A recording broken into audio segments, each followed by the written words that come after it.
Hello students, this is fourth and last lecture on matrices. पिछले lecture तक हम 21 question तक पहुंच चुके थे। अब हम क्वेश्चन नंबर 22 स्टार्ट करते हैं। हमें यहाँ चार कथन दिए हुए हैं और हमें उपयुक्त मैट्रिक्स ए और बी के लिए कौन सा कथन गलत है ये पता करना है। पहला कथन है A B transpose equals to A transpose B transpose. दूसरा कथन है ए ट्रांसपोज का ट्रांसपोज अगेन ए के इक्वल। तीसरा है A minus B transpose equals to A transpose minus B transpose. And चौथा है A transpose inverse equals to A inverse transpose. यहाँ इन चार में से बी, सी और डी इनको आप एज ए फॉर्मूला याद रखें। ऑप्शन ए यहाँ पे गलत है, बाकी तीनों यहाँ पे सही हैं। ऑप्शन ए गलत क्यों है? क्योंकि हम पहले बता चुके हैं ए बी का transpose B transpose A transpose के इक्वल होता है, इसलिए ऑप्शन ए गलत है। ऑप्शन बी, सी, डी तीनों को आप एज ए फॉर्मूला भी याद रखें, ये तीनों सही कथन है। नेक्स्ट क्वेश्चन, क्वेश्चन नंबर 23 में हमें तीन मैट्रिक्स दिए हुए हैं ए बी सी। तो हमें पता करना है कि इन तीनों में से कौन व्युत्क्रमणीय मैट्रिक्स है, अर्थात इन तीनों में से हम किसका प्रतिलोम या इन्वर्स निकाल सकते हैं। हम पहले बता चुके हैं कि किसी भी मैट्रिक्स का प्रतिलोम तभी होता है, एग्जिस्ट करता है, जब उसके सारणिक का मान 0 के इक्वल ना हो। तो यहाँ हम 1 बाय 1 तीनों मैट्रिक्स के सारणिक का मान निकालेंगे और चेक करेंगे कि उनके सारणिक का मान 0 है या नहीं है। तो सबसे पहले ए के सारणिक का मान आप देखिए, 3 × 3 9 माइनस माइनस प्लस 9, 9 + 9 18, जो 0 के इक्वल नहीं है, अतः मैट्रिक्स ए व्युत्क्रमणीय होगी। मैट्रिक्स बी का सारणिक देखिए 6 3 4 2, सारणिक लेने पे हमें 12 - 12 0 प्राप्त होता है। 0 का मतलब मैट्रिक्स बी जो है ये व्युत्क्रमणीय मैट्रिक्स नहीं है। अब हम सी को चेक करते हैं। सी का सारणिक का मान आता है -1, जो 0 के इक्वल नहीं है। तो यहाँ ए और सी के सारणिक का मान 0 के इक्वल नहीं है, अतः ए और सी दोनों व्युत्क्रमणीय है, मतलब ऑप्शन सी करेक्ट है। क्वेश्चन नंबर 24, समान कोटि के वर्ग मैट्रिक्स ए तथा बी के लिए गलत कथन है। हमें दो मैट्रिक्स दी हुई है ए और बी, दोनों मैट्रिक्स वर्ग मैट्रिक्स है, स्क्वायर मैट्रिक्स है, और दोनों के ऑर्डर भी सेम है। अर्थात अगर ए 3 कोटि का है तो बी की कोटि भी 3 ही होगी। तो इनके लिए गलत कथन कौन सा है? ए बी के सारणिक का मान ए का सारणिक मल्टीप्लाइड बाय बी का सारणिक, हम पहले भी देख चुके हैं, इसको एज ए फॉर्मूला हम देख चुके हैं, तो आपको ये याद रखना है, ये सही है। दूसरा है ए बी का सारणिक बराबर बी का सारणिक ए का सारणिक। क्योंकि सारणिक एक संख्या होती है और संख्याओं के केस में हम पहले या बाद में कौन सी संख्या लिख रहे हैं मल्टीप्लाई करते वक्त, इससे कोई अंतर नहीं पड़ता। अर्थात आप ए का सारणिक मल्टीप्लाइड बाय बी का सारणिक लिखें या बी का सारणिक मल्टीप्लाइड बाय ए का सारणिक, मान दोनों का बराबर रहेगा, अतः ऑप्शन ए बी दोनों सही हैं। ऑप्शन सी है ए बी का सारणिक बराबर बी ए का सारणिक।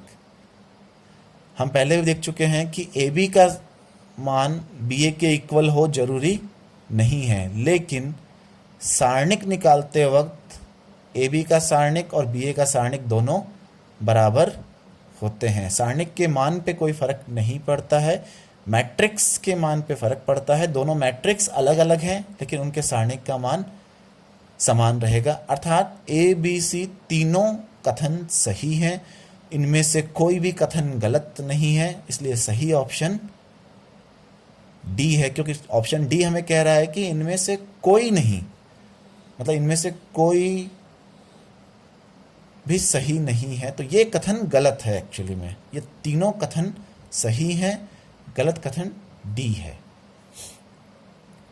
क्वेश्चन नंबर 25, हमें ए और बी दो मैट्रिक्स दी हुई हैं।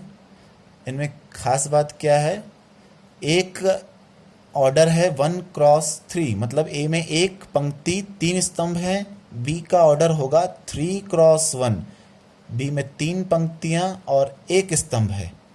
तो हमें ए इंटू बी का मान ज्ञात करना है। अब आप ध्यान दीजिए, ए का ऑर्डर 1x3 है और बी का ऑर्डर 3x1 है। जब हम ए को बी से गुणा करते हैं तो पहली बात तो हमें यह देखना है कि हम इनको गुणा भी कर सकते हैं कि नहीं। तो आप ये देखिए, क्योंकि ए का ऑर्डर 1x3, बी का ऑर्डर 3x1 है, तो ए के स्तंभ बी की पंक्ति के बराबर हैं, इसलिए हम इन दोनों को गुणा कर सकते हैं। और इन्हें गुणा करने के बाद जो मैट्रिक्स आएगी ए बी, उसका ऑर्डर होगा 1x1, मतलब उसमें केवल एक ही अवयव होगा, एक ही एलिमेंट होगा, क्योंकि उसमें एक ही पंक्ति और एक ही स्तंभ है।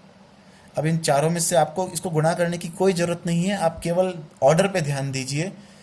पहले वाले मैट्रिक्स का ऑर्डर है 3x1, दूसरी का ऑर्डर है 3x3, पहली का ऑर्डर, ऑप्शन सी का ऑर्डर है 1x3, और ऑप्शन डी में हमें दिया हुआ है XA plus YB plus ZC, केवल एक ही अवयव है, तो इसका ऑर्डर 1x1 होगा। अतः ऑप्शन डी करेक्ट ऑप्शन है। नेक्स्ट क्वेश्चन देखिए, क्वेश्चन नंबर 26। हमें मैट्रिक्स दी हुई है ए, जिसके एलिमेंट हैं 1 आयोटा माइनस आयोटा 1। यहाँ पे आयोटा एक सम्मिश्र संख्या है जो √-1 के इक्वल होती है। b इक्वल्स टू दिया हुआ है आयोटा -1 माइनस आयोटा। तो ए बी, हमें ए को बी से गुणा करना है और यह पता करना है कि वो इन चारों में से क्या है। क्या वो इकाई मैट्रिक्स है, क्या वो विकर्ण मैट्रिक्स है, क्या वो शून्य मैट्रिक्स है, या इनमें से कोई भी नहीं। तो हम ए को बी से मल्टीप्लाई करते हैं। ए के अवयव हैं 1 आयोटा माइनस आयोटा 1, बी के अवयव है आयोटा -1 आयोटा। हम फर्स्ट रो को फर्स्ट कॉलम से, प्रथम पंक्ति को प्रथम स्तंभ से गुणा करेंगे, तो 1 को आयोटा से गुणा करने पे आयोटा प्राप्त होगा, आयोटा को -1 से गुणा करने पे माइनस आयोटा प्राप्त होगा। ऐसे ही फर्स्ट रो को सेकंड कॉलम से गुणा करेंगे और इस जगह पर उसका मान लिखेंगे। सेकंड रो को फर्स्ट कॉलम से गुणा करेंगे और उसका मान इस जगह लिखेंगे। सेकंड रो को सेकंड कॉलम से गुणा करके उसका मान इस जगह लिखेंगे। आयोटा माइनस आयोटा 0 के इक्वल होगा। आयोटा स्क्वायर का मान -1 के इक्वल होता है, तो ये माइनस माइनस +1 बन जाएगा। तो हमें क्या मिलेगा, -1 +1। ऐसे ही यहाँ भी आयोटा स्क्वायर -1 माइनस माइनस +1, साथ में -1 है। हल करने पे हमें क्या प्राप्त हो रहा है, 0 0 0 0, अर्थात शून्य मैट्रिक्स प्राप्त हो रही है। इसलिए ऑप्शन सी करेक्ट ऑप्शन है। a मल्टीप्लाइड बाय b शून्य मैट्रिक्स है। इस उदाहरण से आप फिर से एक बार देख सकते हैं कि a और b दोनों अशून्य मैट्रिक्स हैं, लेकिन उन्हें गुणा करने पे हमें शून्य मैट्रिक्स प्राप्त हो रही है। क्वेश्चन नंबर 27 पे ध्यान देते हैं। हमें 3 क्रम का एक वर्ग मैट्रिक्स A दिया हुआ है, जिसका सारणिक A, डिटर्मिनेंट ऑफ A से हम लिख रहे हैं। तो -2A का सारणिक किसके बराबर होगा?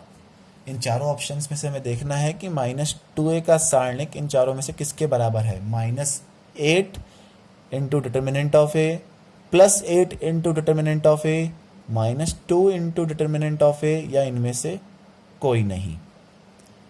हम आपको पहले ही बता चुके हैं कि यदि किसी मैट्रिक्स को किसी संख्या से गुणा करके उसका सारणिक लें, तो बाहर मान लीजिए अगर संख्या कोई k है तो k की घात n, जहाँ पे n क्या है, उस मैट्रिक्स A का ऑर्डर, क्रम।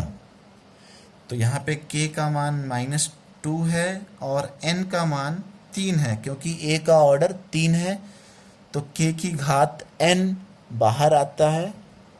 साथ में सारणिक A का हम लिखते हैं, -2 का क्यूब होता है -8A। तो ऑप्शन ए करेक्ट होगा इसके अंदर। क्वेश्चन नंबर 28 देखिए, हमें एक मैट्रिक्स दी हुई है -2 3 1 1।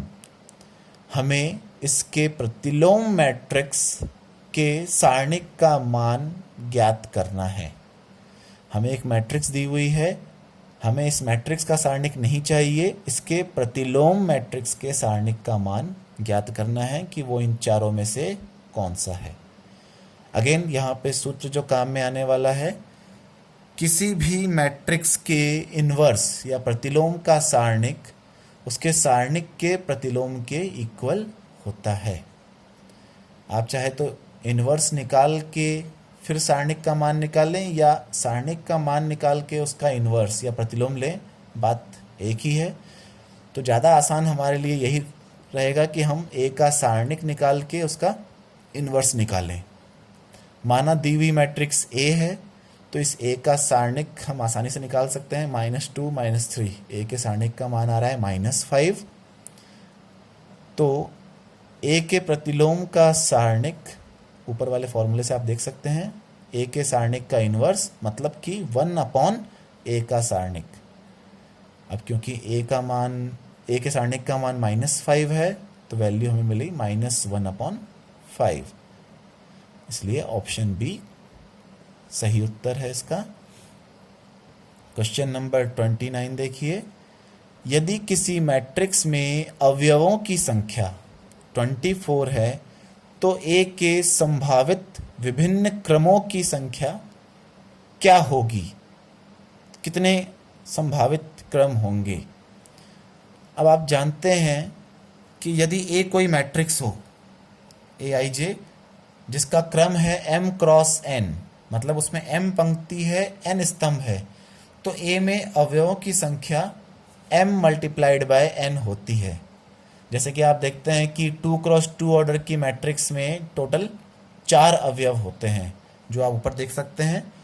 जैसे ये 2 क्रॉस 2 ऑर्डर की मैट्रिक्स है, तो इसमें 2 × 2 4, 1 2 3 4, टोटल 4 अवयव होते हैं।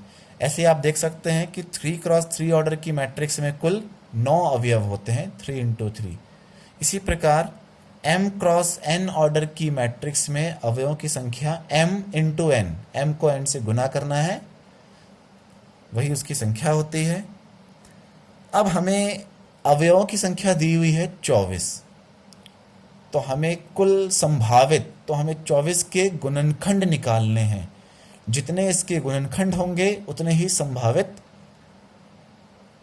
मैट्रिक्स बन सकते हैं। इससे 24 को हम 1 × 24 लिख सकते हैं, या 2 × 12 भी लिख सकते हैं, 3 × 8, 4 × 6, 6 × 4, 8 × 3, 12 × 2 और 24 × 1। कुल 3 4 5 6 7 कुल 8 तरीके से हम इसको लिख सकते हैं। यहाँ ध्यान दीजिएगा, 1 × 24 एंड 24 × 1 दोनों अलग अलग हैं। यहाँ पर एक पंक्ति 24 स्तंभ है और लास्ट में 24 पंक्तियाँ एक स्तंभ है, तो ये सारी मैट्रिक्स अलग अलग प्रकार की होंगी। तो कुल हमें 8 अलग अलग प्रकार की मैट्रिक्स प्राप्त हो सकती है, इसलिए सही उत्तर बी है। स्टूडेंट्स, अब हम आखिरी क्वेश्चन पे आते हैं मैट्रिक्स से रिलेटेड। क्वेश्चन नंबर 30, यदि a हमें दिया हुआ है 2 0 0 0 2 0 0 0 2, तो a की घात 5 a⁵ किसके बराबर है? वो 5a के इक्वल है, या 10a के इक्वल है, या 16a के इक्वल है, या 32a के इक्वल है? अगेन हमें यहाँ पे एक सूत्र याद रखना है, क्योंकि हमें जो मैट्रिक्स दी हुई है वो विकर्ण मैट्रिक्स है, मतलब उसमें विकर्ण के अलावा बाकी सभी अवयव 0 हैं। विकर्ण मैट्रिक्स की घात निकालना बहुत आसान है। अगर कोई मैट्रिक्स A दी हुई है, विकर्ण मैट्रिक्स A 0 0 0 B 0 0 0 C, तो A की घात n, n यहाँ पे कुछ भी हो सकता है, कोई भी प्राकृत संख्या ले सकते हैं हम, 2 3 4 5 6 कुछ भी हो। तो A की घात n निकालते वक्त हमें क्या करना है? हमें जो ये तीनों विकर्ण के अवयव हैं इनकी घात n करना है केवल। तो a की पावर n जो है वो a to the power small a to the power n 0 0 0 b to the power n 0 0 0 c to the power n के इक्वल होगा। अब इस क्वेश्चन में हमें a टू द पावर 5 ज्ञात करना है। तो a की घात 5, 2 की घात 5, विकर्ण के अवयव हमारे 2 to the power 5, 2 to the power 5, 2 to the power 5 होंगे, बाकी सभी 0। 2 की पावर 5 32 के इक्वल है। हम 32 को कॉमन ना निकाल के हम 16 कॉमन निकालते हैं, क्योंकि हमें वापस से मैट्रिक्स A लेके आना है, इसलिए हम यहाँ से 16 कॉमन निकालते हैं ताकि अंदर 2 2 2 विकर्ण के अवयव 2 2 और 2 रह जाएं। तो ये वापस से हमें मैट्रिक्स A प्राप्त हो गई, अर्थात a की घात 5 16 a के इक्वल हैं। जल्दी जल्दी में आप ये गड़बड़ मत करिएगा कि आपने 32 देखा और आपने 32a आंसर लगा दिया। आपको ये ध्यान रखना है कि आपको वापस से मैट्रिक्स A लेके आनी है जिसके अवयव विकर्ण के अवयव 2 2 2 हैं, इसलिए हमने 16 कॉमन निकाला है। स्टूडेंट, इसी के साथ हमारा टॉपिक मैट्रिक्स आज ख़त्म होता है। धन्यवाद।